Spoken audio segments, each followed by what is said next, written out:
I want to talk a little bit about being an American and speaking out for human rights. And I draw back on my days as a diplomat.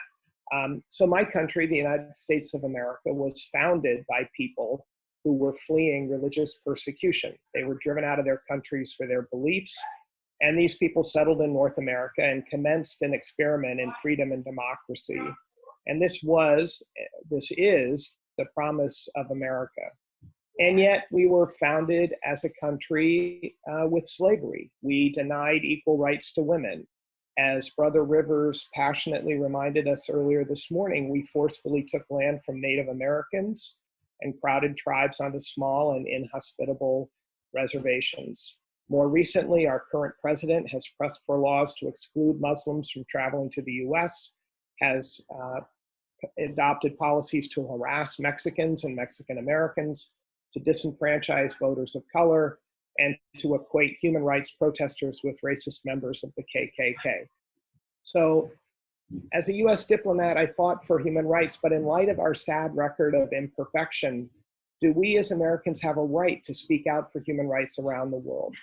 That's what I want to talk about. And my answer is not only do we have that right, but we have an obligation to do so, provided that our country is still making positive progress.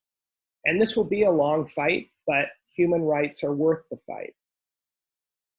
I'll talk briefly about history. So my city of Burlingame near San Francisco Airport, takes its name from a man named Anson Burlingame. He was a congressman from Boston in 1856 and a passionate opponent of slavery. So 1856, 160 years ago, and he gave these remarks. I just want to read a couple of passages from a speech he gave on the House floor. So speaking about slavery as a wicked institution, Burlingame said, "Freedom and slavery started together in the great race on the continent. In the very year our pilgrim fathers landed on Plymouth Rock, slaves landed in Virginia. Freedom has gone on until now the sons of the pilgrims stand on the shores of the Pacific.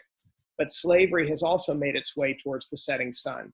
It's reached the Rio Grande on the south, and the groans of its victims, the clank of its chains may be heard as it slowly ascends the Mississippi River.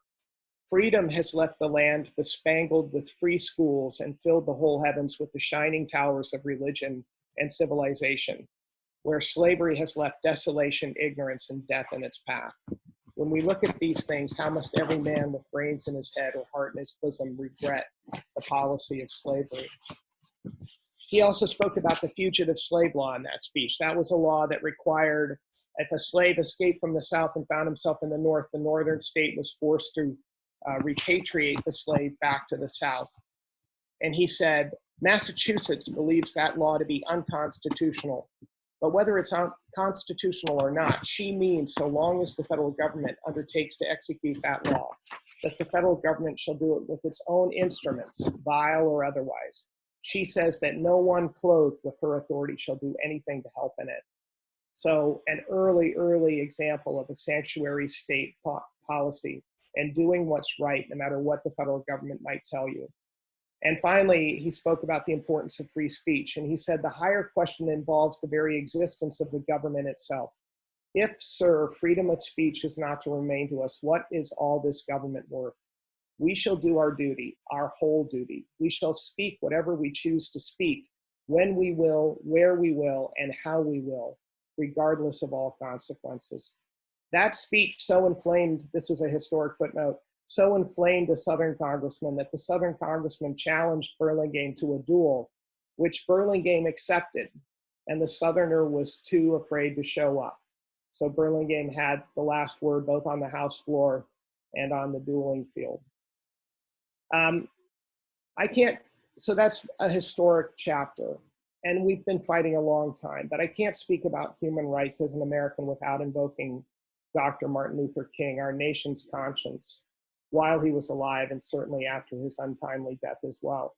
And I want to focus on one important speech he gave that gets quoted very often, one line in particular in which Dr. King says, "The arc of history is long, but it bends towards justice."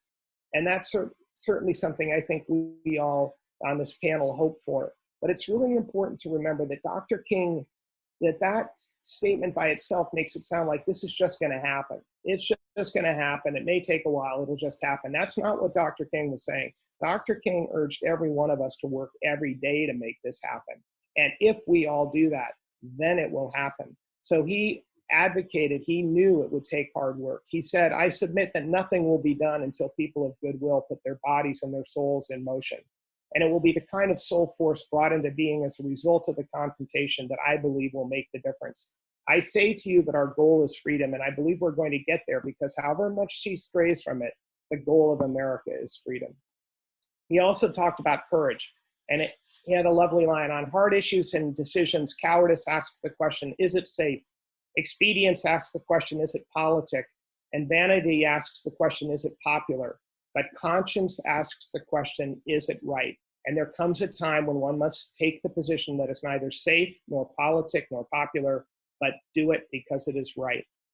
We in America are not perfect, but we are traveling that arc of justice.